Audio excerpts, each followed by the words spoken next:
Shabbat Shalom, pueblo de Israel, pueblo del Eterno, les saluda nuevamente sus hermanos Juan y Andrea Mendoza desde el Estado de México. Y nos encontramos usando la radiofrecuencia de Radio Shalom, la estación con el espíritu. Mandamos un afectuoso saludo a nuestros amados Morim, Jarón Morales y Araceli de Morales, que el Eterno les tenga en su misericordia. También mandamos un afectuoso saludo a nuestros hermanos y hermanas en la diáspora, incluyendo por supuesto a nuestros hermanos en la congregación, maestros y maestras que también participan cada Shabbat con enseñanzas. También un afectuoso saludo a nuestro hermano Juan Benjamín, salmista de la congregación. Saludos, amados hermanos, y esperamos que se estén gozando en este día de delicia. A todos ustedes, hermanos, les mandamos un afectuoso saludo. Muchas bendiciones, amado pueblo de Israel, Shabbat Shalom, que tengan un hermoso día y sobre todo que reciban toda instrucción que nuestro Abacadosh Jehová ha preparado para todos y cada uno de nosotros en este día, que sea de mucha edificación para que podamos seguir adelante en este camino de rectitud y de justicia. Amén, aleluya. Amados hermanos, pues bienvenidos nuevamente a esta radio Shalom. En esta ocasión vamos a continuar con el estudio del libro de Números, corresponde a la parashá Balak y corresponde a las citas Números 22:2 al 23:1, Miqueas 5:1 al 15, Salmos 113, Segunda de Pedro 2:1 al 22. Pero antes de dar comienzo a esta enseñanza, vamos a dar gracias al Santo bendito sea su nombre, Jehová. Amado Padre Celestial, te damos muchas gracias, Santo de Israel, por darnos un momento más de vida, amado Padre, en ti, en Ejad, en nuestro Adón Yehoshua, para gloria tuya. Padre bendito, por favor, toma el control de nuestra vida, de nuestro ser, de nuestro espíritu, para llevar a cabo esta enseñanza conforme a tu voluntad. En el nombre bendito de tu Hijo, de tu diestra, de nuestro Salvador, de ti mismo, Yehoshua HaMashiach, te damos toda rabá. Amén, amén. Amén. Entonces, amados hermanos, vamos a comenzar con esta enseñanza. Pues vamos a hablar acerca de Balak, de Bilam, y por supuesto, no dejando de lado a nuestro Padre Eterno, principalmente de Él. Y bueno, vamos a irnos al capítulo 22, versículo 22. Capítulo 22, versículo 22. Dice, pero se enojó el Eterno Jehová porque él iba para mal, es decir, Bilam. Entonces se paró el ángel del Eterno en el camino por obstáculo para él, y él estaba montado sobre su asna y sus dos mozos con él. Bueno, para retomar un poco,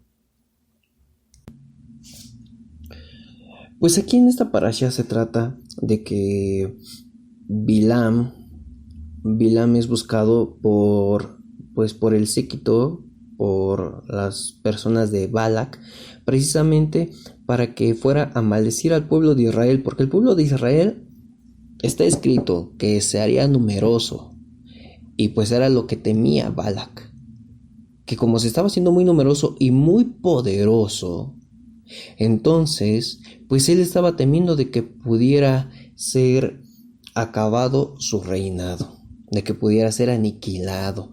Recordemos que pues la fuerza que tiene el pueblo de Israel pues no es por sus méritos, ni por su fuerza, ni por su brazo, ni nada de eso, sino es porque el Eterno pelea nuestras batallas. Entonces tenemos la victoria, amados hermanos. Entonces aquí resulta que estas personas van a buscar a Bilam para que vaya a maldecir al pueblo de Israel. Sin embargo, Bilam, aquí es hay muchos aspectos interesantes en esta parashá. Entonces Bilam lo que hace es, pues de alguna manera, consultar al Eterno, esperar en él, a ver qué le dice, qué le dice al respecto de estas personas y del plan que tiene. Pues el Eterno le dice, pues que no vaya porque el pueblo del Eterno es bendecido. Entonces que no vaya Bilam a maldecirlo. Entonces, pues bueno, regresan las personas con Balak diciéndole que pues no aceptó Bilam. Sin embargo, ¿qué es lo que hace Balak? Envía más personas todavía, nuevamente con Bilam, y personas pues muy distinguidas y con cosas de adivinación y todo. Entonces llegan estas personas nuevamente con Bilam y le comentan que por favor vaya a maldecir al pueblo de Israel, que este Bilam sería recibido con honores, o sea, sería recibido como un máximo, ¿no? Profeta y cosas así. Y hay algo interesante, porque para Balak, Bilam era considerado una persona que si él maldecía a alguien o maldecía algo, eso sería maldecido. Y si bendecía, pues serían bendecidos. O sea, Balak reconocía como esta característica de Bilam. La característica de a quien tú maldijeres será maldito y a quien tú bendijeres será bendecido. Recordemos que esto es algo que el Eterno también le había indicado a Abraham. En ti serán benditas todas las naciones. Quien te bendiga será bendecido y quien te maldiga será maldecido. Entonces, esto es muy importante y vaya, es digno de resaltar. Pero bueno, entonces poniendo ya como contexto esa situación, pues resulta que el Eterno se enoja. El Eterno se enoja porque Bilam va, después de este segundo encuentro del séquito de Balak con Bilam, pues Bilam acepta ir. Entonces él va, con la condición que le había puesto el Eterno era de que él hablaría solamente lo que Jehová le indicaría. Sin embargo, pues Bilam, se comenta que en su interior pues sí deseaba pues como de alguna manera maldecir al pueblo de Israel. Porque qué interesante, qué curioso es que si alguien le dice a alguien, oye, ven a maldecir al pueblo de Israel, o sea, como, ¿por qué tendrías que ir? Si sabes que es contra la voluntad del Eterno. Aunque después vengan más personas y te traigan muchos regalos y te digan que te van a recibir con muchos honores, ¿qué necesidad habría de ir a maldecir al pueblo de Israel si sabes que eso va en contra de la voluntad del Eterno? ¿Y a poco no muchas veces sucede esto, hermanos? Que luego hay muchas cosas que están en contra de la voluntad del Eterno y aún así nos afanamos por hacer las cosas a nuestra forma, a nuestra voluntad, a nuestra conciencia. Entonces, pues aquí es lo que estamos viendo. El Eterno se enojó precisamente porque, o sea, pues ¿cómo es que Bilam va a ir a maldecir a su pueblo? O sea, ¿cómo es posible esto? O sea, está en contra del Eterno Bilam totalmente. O sea, por donde le quieran ver, está en contra de la voluntad del Eterno y de su pueblo Israel. Así es. Y de hecho, si nosotros leemos en el libro de Hazer, pues para Bilam no era desconocido que el pueblo de Israel estaba pues bajo la protección del Eterno, de Jehová. Bilam era pues bastante diestro en estas artes de adivinación, de hechicería, desde que él era un adolescente, desde los 15 años. Y bueno, todo pues más bien lo hacía hacia lo malo, ¿no? Él estuvo inmiscuido también en la decisión que toma Faraón de matar a todos los niños del pueblo de Israel para evitar que naciera o que estuviera ese salvador que iba a ser Moshe. Entonces, es una persona en la historia de nuestro pueblo que buscó en muchas ocasiones atentar en contra del mismo. Y él sabía que Abraham había sido librado del fuego. De hecho, en el libro de Hazer lo menciona. Entonces, por eso él propone que pues ahoguen a los niños, ¿no? Una cosa espantosa. Entonces, es tremendo, hermanos, que en esta situación él pues siga insistiendo, ¿no? O sea, lo que él comenta es que el Eterno no me deja ir, ¿no? En lugar de a lo mejor mencionar, no voy a ir porque no quiero ir en contra de lo que me está diciendo el Eterno, ¿no? Él como que parece una excusa, ¿no? Para no acompañarnos la primera vez. Sin embargo, pues sí era una persona que estaba en constante disputa con el pueblo de Israel, buscando hacerles mal. También a Moshe en algunas ocasiones, pues también buscó hacerle ese daño. Era una persona que se vendía al mejor postor, ¿no? Para hacer ese mal servicio. Entonces, pues sí es tremendo que aquí pues se vuelve a ver esa esa iniciativa, pero hacia el mal, ¿no? Y por supuesto, nuestro Padre bendito le hace esa llamada de atención de que, bueno, el pueblo de Israel pues es bendito, ¿no? Entonces, nadie lo puede tocar, absolutamente nadie. Así es, amados hermanos. Entonces, pues bueno, vamos a retomar esta parte de donde dice que el Eterno se enojó. En la mentalidad hebrea se visualiza al Eterno con dos atributos, podemos llamarles principales, que es el Midat Hadin, que es el atributo de la justicia, y el Midat Harahamim, atributo de misericordia, o en otras ocasiones podemos verlo como Midat Gesed. Entonces, pues, ¿qué es lo que hace el pueblo de Israel? Pues invoca a uno u otro atributo del Eterno en base a, de pronto, a cómo nos llegamos a sentir. Si nos llegamos a sentir culpables, pues ¿qué hacemos? Pedimos al Eterno, pues, misericordia, ¿no? Pero sin embargo, amados hermanos, es interesante identificar esto, que el Eterno se enoja. O sea, el Eterno tiene momentos de enojo, de furia. Entonces, en el Talmud encontramos algo muy interesante al respecto de eso. Dice, ¿cuánto tiempo dura su ira? Se contesta que dura un momento, un instante. ¿Cuánto dura un momento? Dura como el tiempo que se necesita para decir la palabra momento. La Gemara pregunta, ¿y de dónde derivamos que la ira del Eterno dura solo un momento?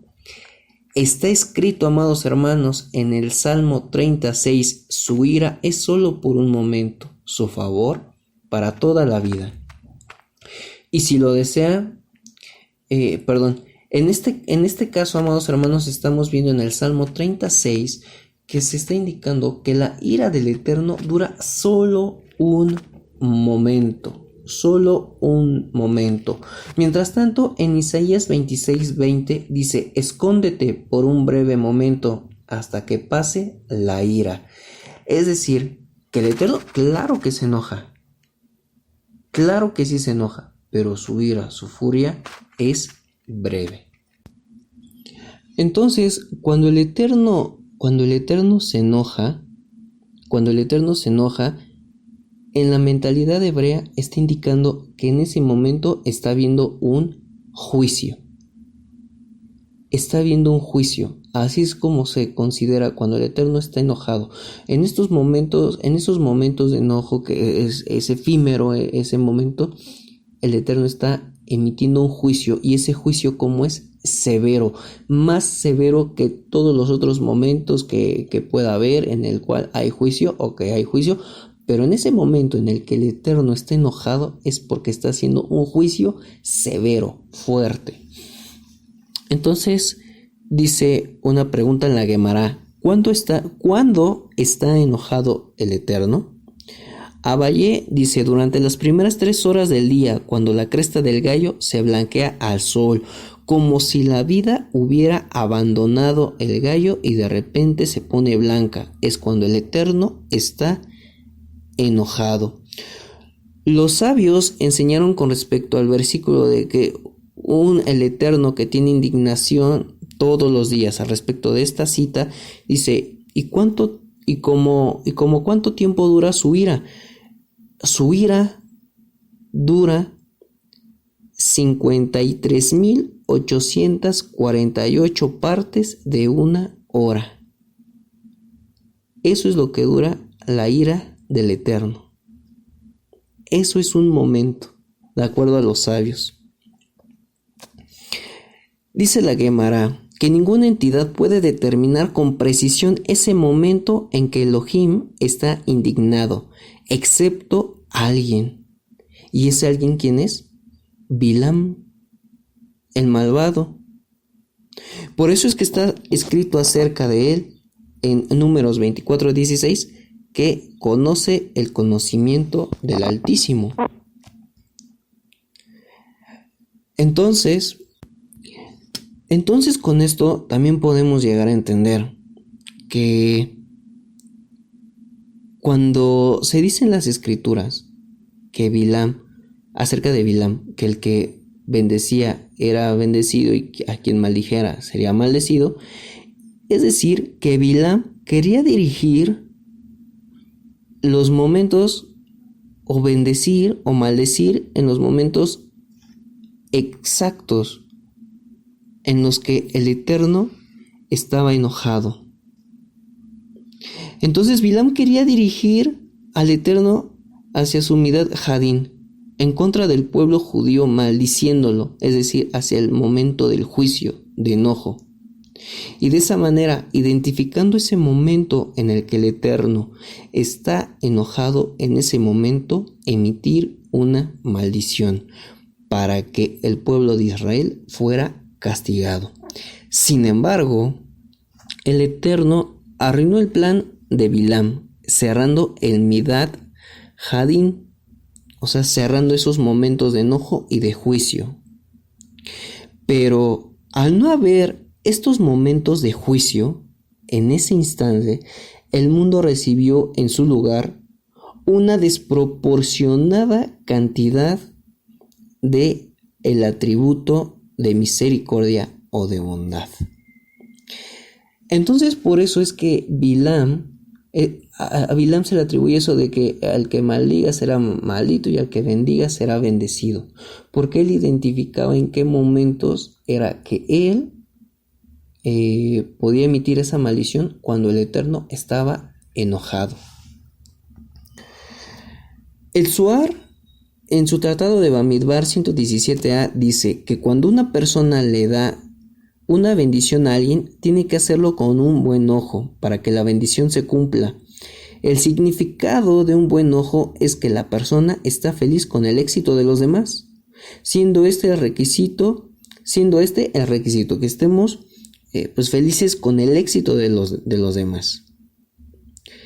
Ahora, entonces, ¿cómo es que Bilam podía otorgar bendiciones? ¿Cómo es que él podía hacerlo? ¿Cómo es posible que las bendiciones de Bilam se cumplan si uno de los principales atributos de Bilam era, pero de un ojo malo, no de un ojo bueno?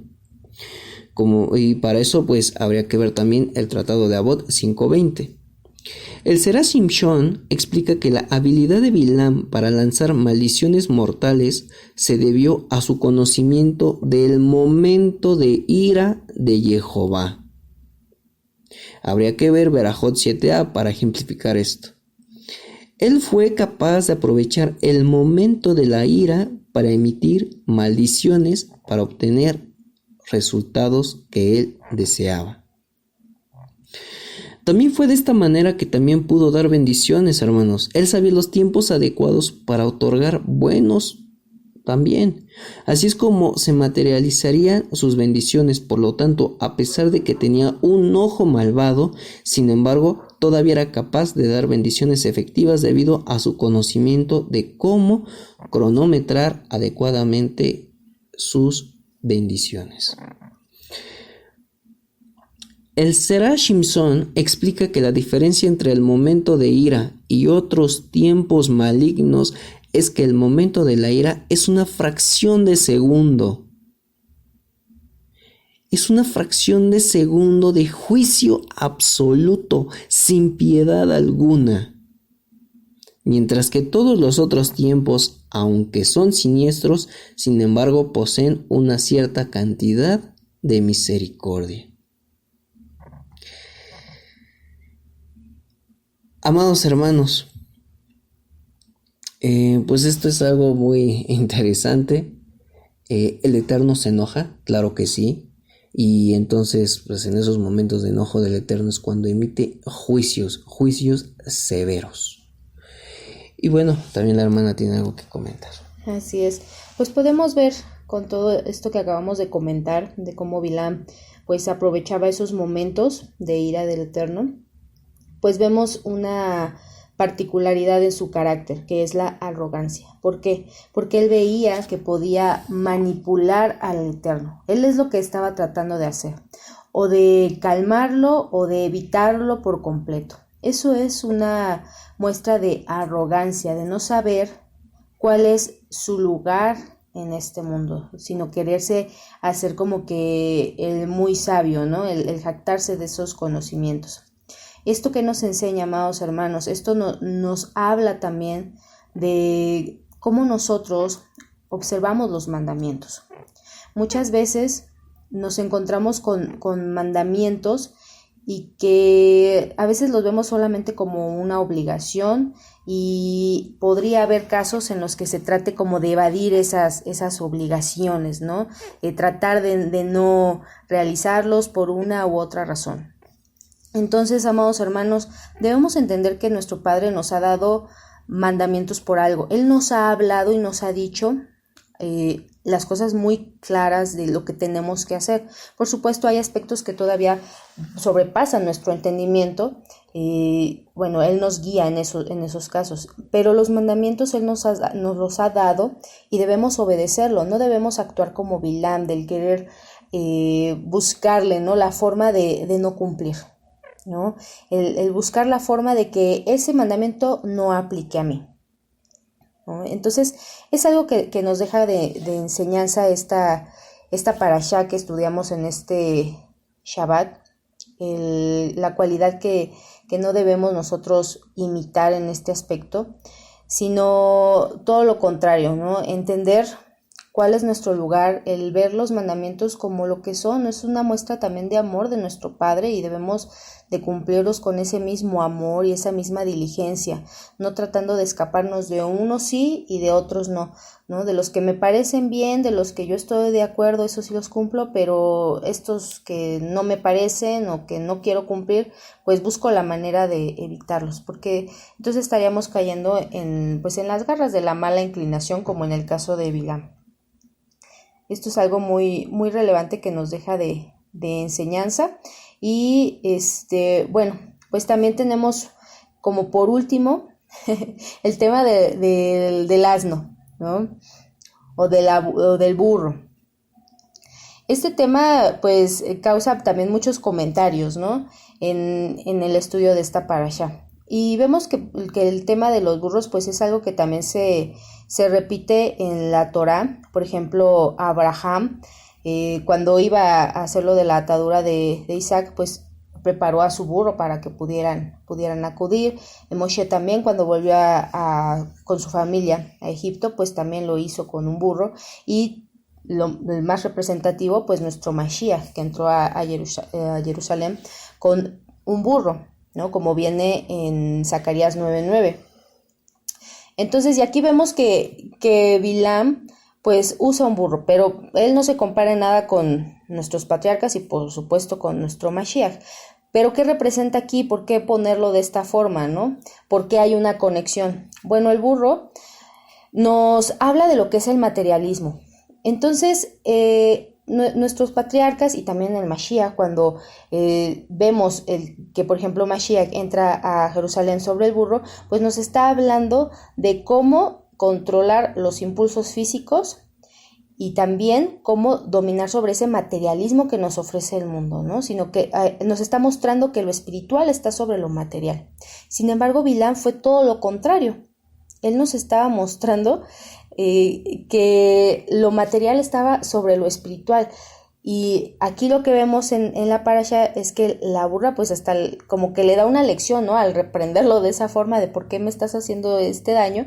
Pues estamos viendo que hasta un burro era más espiritual que el mismo Bilam, pero espiritual en el aspecto positivo, porque este personaje Bilam, pues por supuesto consultaba espíritus malvados y demás cosas, ¿no?, demás entidades.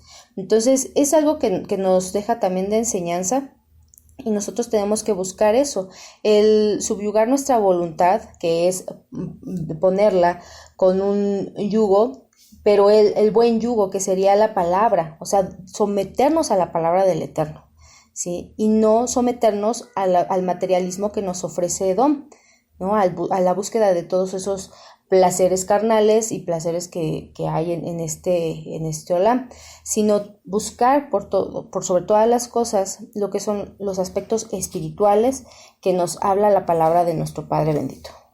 Así es, amados hermanos.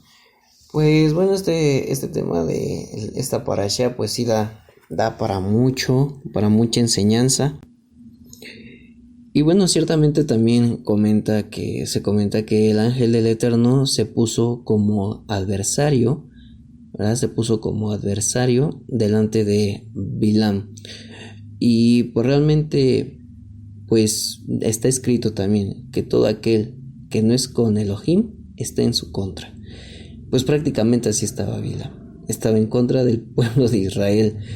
Entonces, de hecho, Yehoshua, nuestro Adón, es quien se pone entre esos enemigos y su pueblo santo. Él nos protege y no permite que el mal nos toque. Está escrito en 2 de Samuel 22:49. El que me libra de mis enemigos. Tú me exaltas sobre los que se levantan contra mí. Me rescatas del hombre violento. Nuestro Adón es el que nos protege, nos cuida. Está escrito también en los documentos que fueron encontrados en las cuevas de Qumran, en los llamados documentos apócrifos. También ahí se relata que nuestro Adón es el que estaría al frente peleando cada una de nuestras batallas. No tenemos por qué temer.